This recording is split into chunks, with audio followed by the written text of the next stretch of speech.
So there's a lot of people that are upset about last night's Super Bowl halftime show. Before I go any further, I just want to say that this video, this is for believers. This is directed towards those of us who claim to know Christ and who are trying to live our lives to glorify Him. If you are not a believer, feel free to watch this. We can talk, but this message is directed towards believers. So for starters, I just want to say, from a performer's perspective, last night's piece was actually very well done.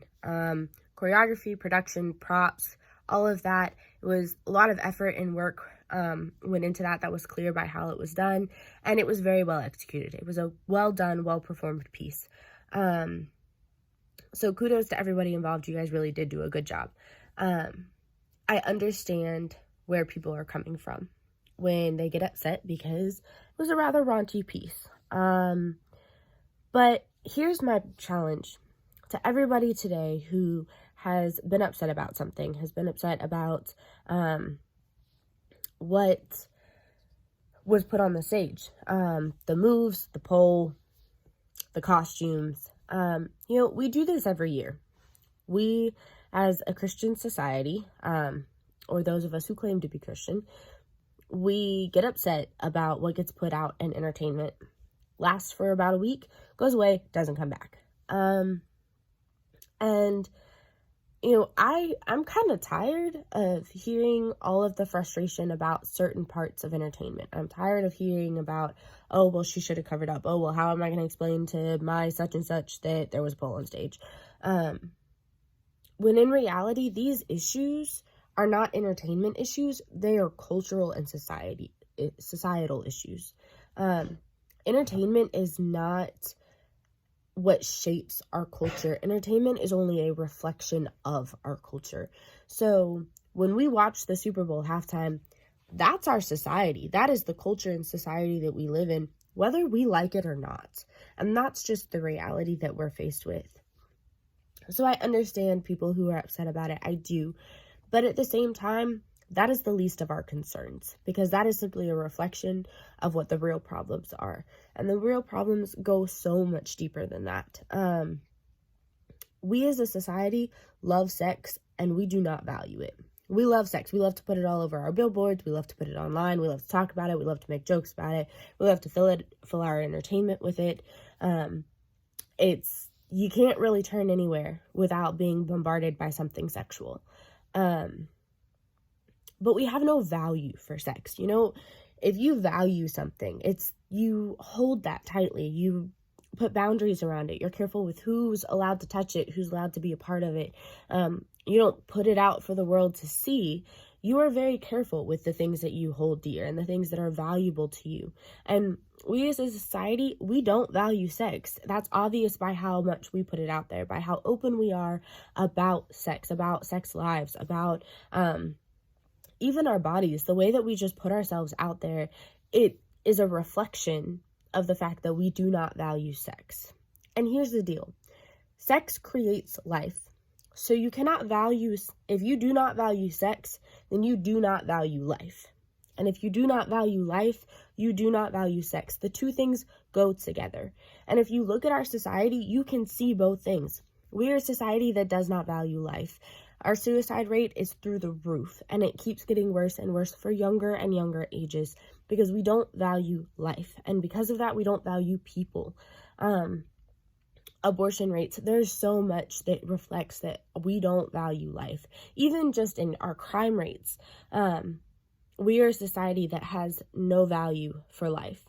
We are also a society that has no value for sex. When you look at the issues that we deal with on a day-to-day basis, look at pornography. And I'll be honest with you, church, check the statistics for how many pastors are involved with pornography. It is insane and heartbreaking the number of pastors that view pornography on a regular basis. And many of them are actually addicted to it, and they're an active ministry. And pornography, there is nothing redeeming in pornography. I don't care what anyone says. It is addictive. It is dangerous. There's nothing redeeming. It ruins relationships, and it ruins the value once again, that word, it ruins the value of what God has given us in sex. Even LGBTQ plus, we want to talk about what marriage is and what marriage is not. And at the end of the day, LGBTQ, that community, I mean, no disrespect. My tongue is getting twisted.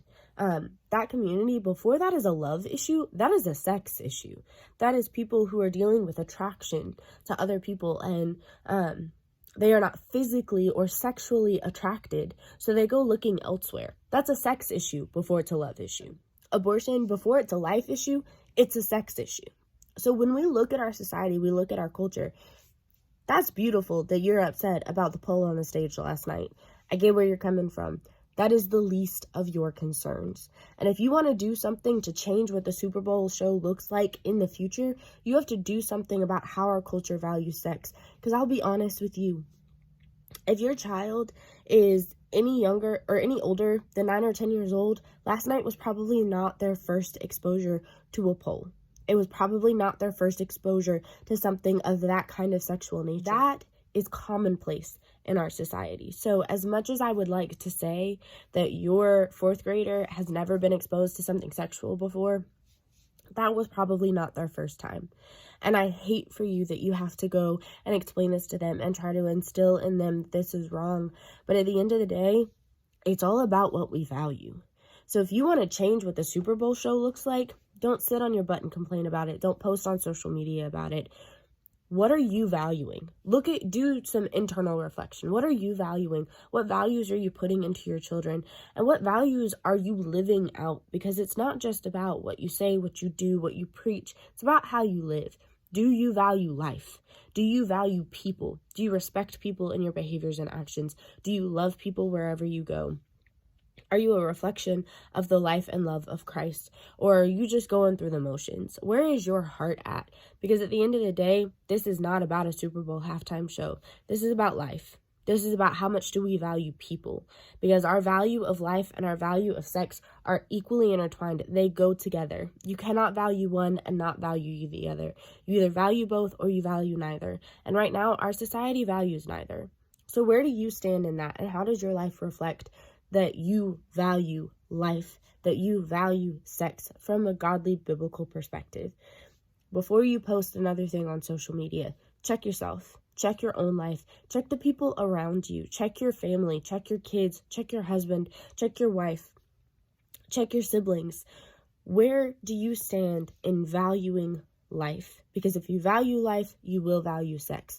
If you value sex, you will value life. You cannot separate the two. They are the same thing. And if you want to see change in our society, it starts with us, because entertainment is not what shapes our culture. Our culture shapes our entertainment. And you and I, we are a part of this culture. So if you want entertainment to change, let's start there. Let's change culture.